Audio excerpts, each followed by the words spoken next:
বিসমিল্লাহির রহমানির রহিম।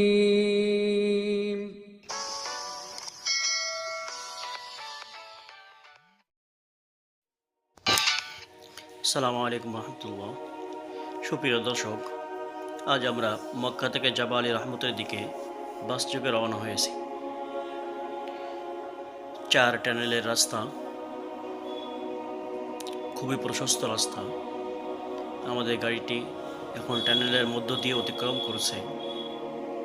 মক্কার সর্ববৃহৎ টানেল এটি। টানেল পার হয়ে আমরা আবার রাস্তার উপরে আসছি।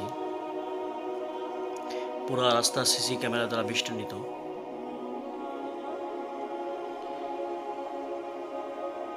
আমরা সকলে জিকির করতে করতে সামনের দিকে এগিয়ে যাচ্ছি। রাস্তার চতুর্পাশে সবুজ গাছ আপনারা সকলে দেখতে পারতেছেন। সামনে পাহাড়, সুবিশাল পাহাড়। আসলে যারা সৌদি আরব আসেনি তাদের জন্য এই দৃশ্যটা খুবই মনোমুগ্ধকর।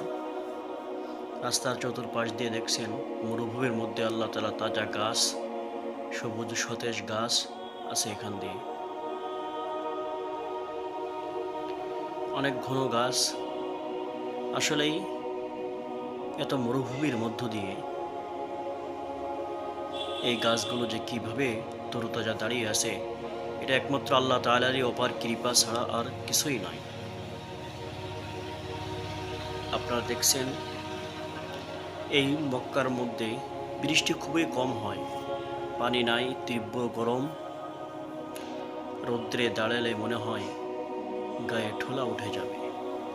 এর মধ্য দিয়ে গাছগুলো আপন অবস্থানে দাঁড়িয়ে আছে।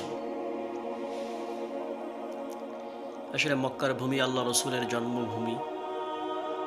যা কাম সাল্লাল্লাহু আলাইহি ওয়াসাল্লামের পদচারণা হয়েছে এই ভূমিতে। খুবই বরকতময় এই ভূমি। এই ভূমিতেই হাশরের ময়দান কায়েম হবে। সেই ময়দানে আমাদের হিসাব হবে। সেই আরাফার ময়দান যেখানে সমস্ত মানবকুল একত্রিত হবে। আমরা এখন সেই আরাফার ময়দানের দিকে যাইতেছি। আরাফার ময়দানের বিশেষ একটি স্থানের নাম জাবাল রহমত, যার অপর নাম জাবাল ইনালো। আরও অনেক নাম আছে, যেমন জাবালে কুপকুপ, অনেক নাম আছে। এই যে পাহাড়গুলো আপনারা দেখতেছেন, এই পাহাড় অতিক্রম করলেই সামনে জাবাল রহমত আসবে।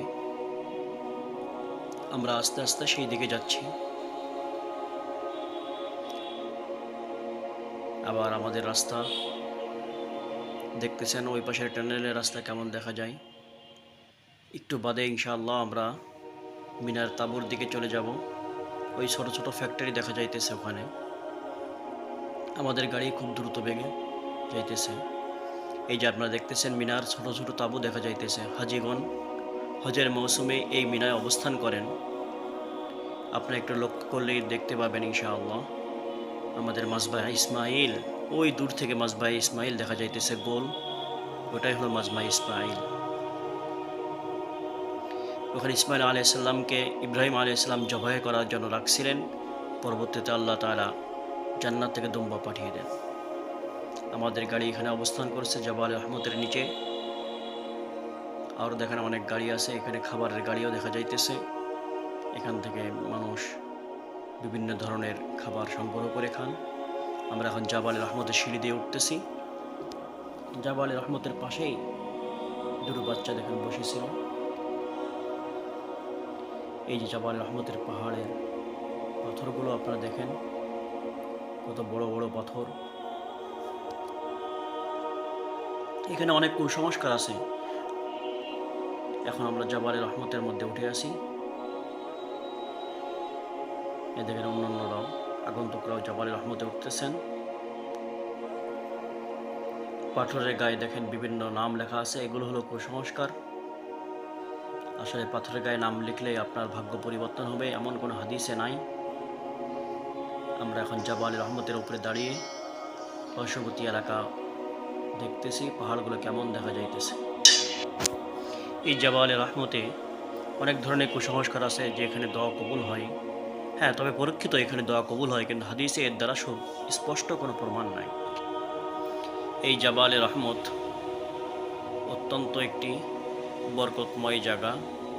এখানে ইমাম সাহেব হজের মৌসুমে দাঁড়িয়ে খুতবা দান করেন এবং আরাফার ময়দানে যারা অবস্থান করেন তারা সকলেই সেই মনোযোগ দিয়ে খুতবা শ্রবণ করেন। এই জন্য আমরা সকলে হজের মৌসুমে এখানে